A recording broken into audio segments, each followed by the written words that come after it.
और महाराज यहाँ की व्यवस्था के बारे में आप बोलेंगे कि क्योंकि जीने के हैं 3 निशान, रोटी, कपड़ा और मकान, और साथ में चौथी दवाई भी अब जुड़ गई है। तो यहाँ संतों की सेवा, राधा कृष्ण परिवार सेवा ट्रस्ट ये जो कुटिया बनाई है संतों को दी। अब कहते हैं कि हाथी को खरीदना तो आसान है, लेकिन हाथी को पालना बड़ा कठिन है ना। तो ये कुटिया बना दी 108, सब भक्तों का सहयोग था। अब इसमें तक खर्चा भी है, संतों की सेवा हो रही है। तो आप बताएंगे संतों की सेवा में कोई कमी तो नहीं किसी प्रकार की? आप तो सब संतों से मिलते हैं, मैं तो इतना मिल नहीं भी पाता और मेरे पास सेवाएं रहती हैं।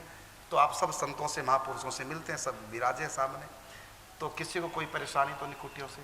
महाराज जी वो क्या कहें, जो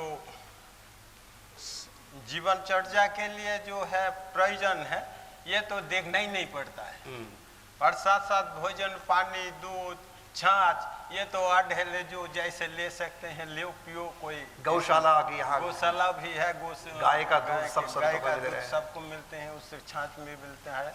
और साथ साथ भोजन की तो ये प्रेम से इतना सेवक लोग खिलाते हैं, जो संत इतना मगन हो जाता है उस समय जो क्या कहना है।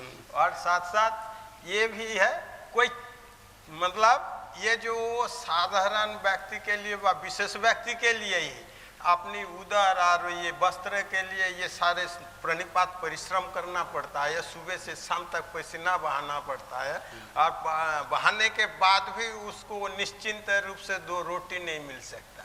वो भी बहुत लड़ाई झगड़ा करके मतलब परिश्रम करके जाके उसको पेट में जाता है, लेकिन यह बनता है बिल्कुल टेंशन फ्री, कोई चिंता ही नहीं भोजन। मैंने जिसलिए संत घर बार छोड़ के आए, अपने काम में लगे, कोई चिंता नहीं किसी संत। अच्छा महाराज जी बताइए कि आप कितने सालों से इस वेश में, ब्रज में? हाँ तो 40-42 साल, 40-42 सालों से आप, और आप और भी तीर्थों में सब जगह। तो 108 कुटियों को जैसा माहौल है, ऐसा माहौल कहीं और भी आपको दिखाई दिया? ऐसे माहौल नहीं दिखाई दिया है, और इसमें खोज भी था, मन में एक इच्छा होता था जो देखे तो है सब आश्रम में गए, कहीं मंदिर में गए, कहीं संस्था में गए, लेकिन इस तरह से स्वाधीनता और इस तरह से अपनी स्वतंत्र रूप से रह के भजन करो, और जो है कोई दबाव नहीं है कर्तृत्व से, तो ये बहुत कम मिलता है। और मैं हृदय से कह रहा हूँ, जो राधा कृष्ण परिवार नाम उसका सार्थक है। जैसे राधा कृष्ण की हमारे इष्ट देव, उसमें जैसे कोई वाद विचार नहीं है, कोई भेद नहीं है, इसी प्रकार ये समस्त चारों संप्रदाय की जो संत है जो भी आते हैं, अतीत फकीर भी आते हैं, उसका यथायोग्य सम्मान होता है, और एक बड़े आनंद से अपना जीवन। किसी भी संप्रदाय का संत यहाँ आ सकता है, बस बशर्ते सनातनी, जो सनातन धर्म को मानता है वो यहाँ आ सकता है, किसी भी संप्रदाय। आ भी रहे हैं ये चारों संप्रदाय के संत यहाँ आ रहे हैं। और महाराज जी जैसे कि आश्रम में हमने देखा, क्योंकि मैं भी 17 साल, कितने आश्रम मैंने बदले हैं, और आपने भी शायद बदले होंगे कई स्थान, तो देखा जहाँ तर आश्रम जो है, यद्यपि वो संतों के लिए हुआ करते हैं आश्रम, संत बैठ के भजन करें, लेकिन वहाँ गृहस्थों का, यात्रियों का आना जाना तांता लगा रहता है, उसमें संतों को एकांतिक वातावरण नहीं मिल पाता।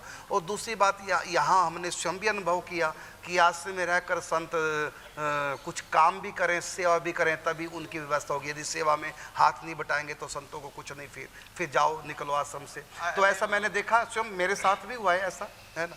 तो यहाँ पर 108 जो कुटिया है, यहाँ पर संतों से कोई काम सेवा ली जाती है? ना सेवा अगर वो अपने मन से करना भी चाहते हैं तो यहाँ की जो सेवक है उसका हाथ रोक दे। मैं खुद इसका साक्षी हूँ, दूसरे को कहने की जरूरत नहीं है। मैं सेवा करना चाहता हूँ तो हमको कहते बाबा तुम भजन करो, तुम अपनी काम करो, सेवा करने की जरूरत। तो ऐसे बहुत कम, सेवा नहीं करना तो रोटी नहीं देता है। सेवा के भोजन करने बैठते हैं उसी समय बर्तन बांट दिया जाता है, एक एक बर्तन धो तो अब जाके अगली संध्या को तुमको प्रसाद मिलेगा। बिल्कुल समस्या, हम भी संत हैं, हमने भी झेली है बातें सब।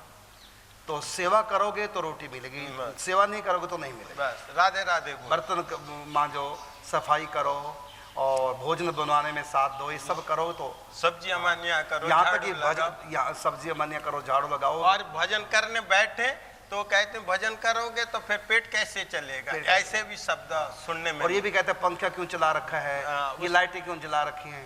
ऐसे ऐसे तो बेचता बहुत मैं। प्रतिबंध थोड़ा लगाते सा हैं। पानी ज्यादा ले लिया तो उसमें पानी खर्च क्यों करते क्यों हो, ज्यादा इस पानी तरह। खर्च किया? तो यहाँ पर तो कोई रोक टोक नहीं है, 24 घंटा कोई पंखा चलाते हैं तो भी कोई आके नहीं बोलता है जे पंखा क्यों चल रहा है।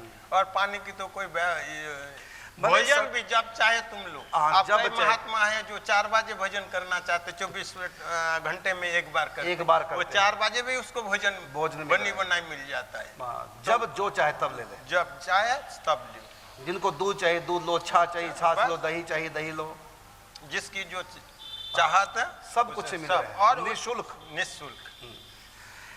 बस यही मैं आप तक मैसेज पहुंचाना चाहता था 108 कुटियों के बारे में, क्योंकि आप सब ने मिलकर के 108 कुटियां बना तो दी, राधा कृष्ण परिवार का आपने साथ दिया, तो आपके मन में ये विचार ना उठे कि हमारे दान का सदुपयोग हो भी रहा कि नहीं हो रहा। तो अभी पूज्य महाराज जी जो गौड़िया संप्रदाय से संत है, राधा कुंड 40 सालों से रह रहे थे, अब 108 कुटियों में 2 महीने से रह रहे हैं, और इन्हीं के मुख से हम कहलवा रहे थे। ऐसा नहीं कोई हमारी प्री प्लानिंग है कि पहले से मैंने बताया, बल्कि हम तो ले रहे थे। अचानक जब ये नाम बोले तो मेरे मन में एक सेकंड के लिए अचानक आ गया कि जो लोग दान कर रहे हैं कम से कम उनको पता तो चले कि उनका दान कहाँ लग रहा है, संतों की सेवा में लग रहा है कि नहीं लग रहा है। और दूसरी बात, हम सब जितने भी हैं मेरे साथ मेरे सेवक सब विरक्त हैं, संत हैं। ऐसा नहीं कि गृहस्थी आपका पैसा गृहस्थ के हाथ में, ऐसा नहीं, क्योंकि मैंने देखा ऐसा होता है कई बार, बीच में खा लेते हैं, कम पैसा आगे लगाते हैं, बाकी सारा जेब में। ऐसा कई जगह देखता हूँ मैं, मेरे पास समाचार आते हैं, मैं भी इसी दुनिया में रहता हूँ। लेकिन यहाँ सब विरक्त संत हैं, कोई गृहस्थी बाल बच्चे वाला नहीं है कि अपना पैसा उधर दे रहा है, नहीं। यहाँ जितना भी दान है सब संतों की सेवा में।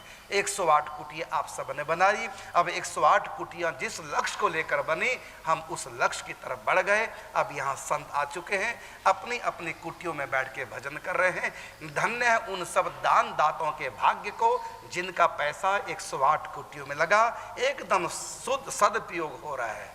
और जो संत भजन कर रहे हैं, इनका भजन केवल इन्हीं के काम नहीं आएगा, जिन्होंने जिस अनुपात में आर्थिक सहयोग किया है 108 कुटियों का, उनके पास भी उनके भजन का छठा हिस्सा जा रहा है।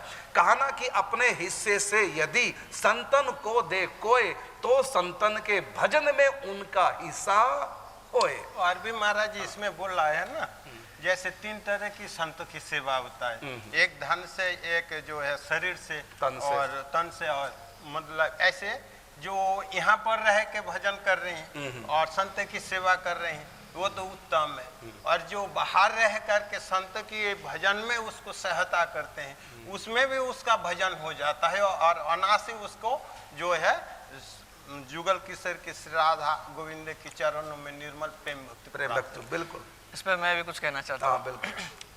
महाराज श्री से और कई भी संतों से सबसे मैंने बात किया, क्योंकि जब यहाँ रहा तो पहले संतों को समझना ही जरूरी था, जो संतों की क्या क्या है रहने।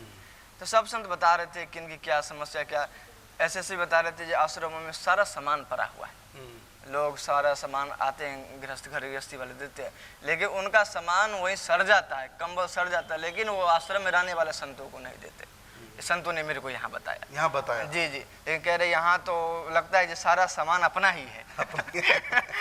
ये लगता ही नहीं है ये दूसरे का है, लगता है ये अपना ही है, पूरा अधिकार। इसलिए इसका नाम हमने आश्रम नहीं रखा, इसका नाम रखा हमने 108 कुटिया, सबकी अपनी कुटिया। सब संतों की कुटिया मिलकर ही 108 बनेगी, मतलब सबकी है 108। यदि एक संत के ना हो तो 107 रह जाएंगे।